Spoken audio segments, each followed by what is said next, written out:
Биыл бөлінген 1000 грант маман тапшылығын қаншалықты шешеді? Студиямызға келген қонақпен ары қарай әңгімені өріп өтсек, бізге Қазжол ғылыми зерттеу институты құзыреттілікті арттыру орталығының директоры Гүлжамал Бақтиярқызы келіп отыр.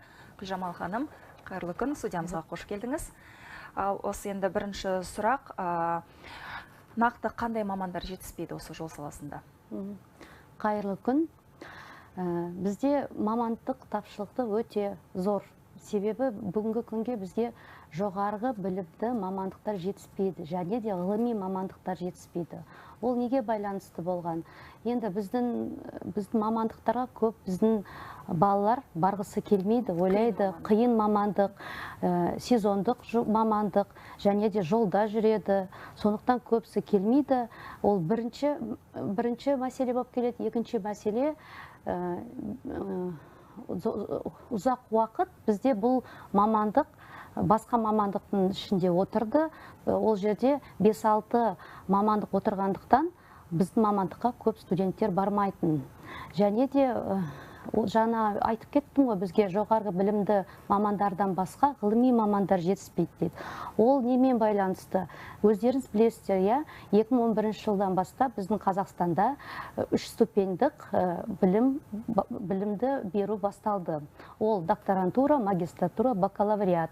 Сол 2011 жылдан бастап бізде бірде грант докторантураға бөлінбеген. Сондықтан осы жылдары осындай жетіспеушілік пайда болды. Ол ғылыми мамандар не үшін керек? Біріншіден, ғылыми мамандар бізде жоғары оқу орындарында сабақ береді. Біздің мамандарды дайындау керек. Екіншіден, ғылыми жұмыстармен айналысу керек. Бірақ биылдыққа ол сұрақ шешілді. Енді алдағы уақытта ары қарай жұмыс жасаймыз деп ойлаймыз сол мамандар бағытында. Жаңа айтып кеттіңіз, осы түлектер ол мамандықты таңдағысы келмейді деп, ол түлектерді қалай шақыруға болады? Осы бөлінген 1000 грант осы мәселені шешеді ме? Енді қараңызшы, 1000 грант болғанда бізде жаңа айтып кеттім ғой, бакалавриат 600 бакалавриат бөлінеді, магистратура және докторантура. Бакалавриаттан бізде осы күнге 770 грант биылдыққа бөлінді. Магистратураға 65 грант бөлінді және докторантура 10 грант бөлінді. Сіздің сұрағыңыз өте орынды. Себебі жаңағы жоғарғы ғылым және білім министріне біз алғыс айтамыз. Біздің мамандар жетіспеушілігіне түсінікпен қарап, осынша грант бергеніне. Енді барама бармайма ол үлкен сұрақ, бірақ сол бағытта жұмыс жасап жатырмыз қазіргі күнде.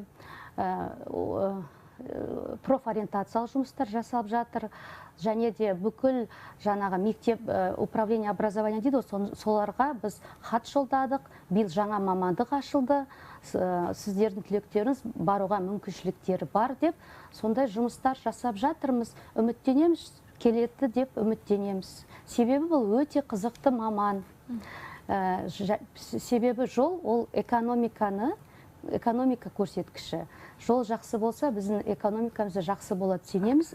Сондықтан біздің жас түлектер келеді деп сенеміз біздің мамандығымызға. Жұмыс жасаймыз.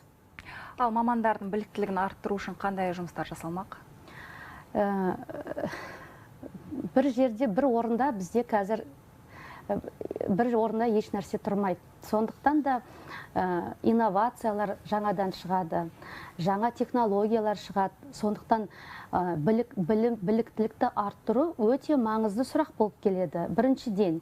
Екіншіден, жаңағы біздің мамандар тапшылығы бар ғой. Сондықтан бұл да өте зор маңызды сұрақ болып жатыр. Оның біліктілікті арттыру әр заманда болған. Бірақ осы автомобиль жол саласына келсек, если біздің Қазжолғызыйды алатын болсақ, то біз біріншіден тек қана 2006 жылдан бастап біз біліктілікті арттырумен айналысамыз. Біз тек лаборанттарды дайындайтынбыз. Енді сол тапшылық мол болғандықтан біз былтырғыдан біздің бағыттарды 30-дан жуыққа көбейттік. Ең қажетті деген мамандықтар. Жаңа айтып кеттім ғой, бізге жоғарғы білімді мамандар жетіспейді деп. Соны қарап, бізде, например, қазір инженер технического надзора жетпейді, инженер проектировщик мастер участка, сондайларын зерттеп, соларға қазір біз жаңағы мамандықтарын, біліктілігін арту курстарын ұлғайтып жатырмыз. Біріншіден, екіншіден, енді сол курстар міндетті түрде болса дейміз енді. Себебі ол жақсы әдет қой. Өмір бойы біз оқу керекпіз, өмір бойы біз деңгейімізді көтеру керек, сондықтан сондай үміттеміз. Рахмет, Гүлжамал ханым, сұхбатыңызға рахмет. Жаңалықтарымызды ары қарай жалғастырамыз.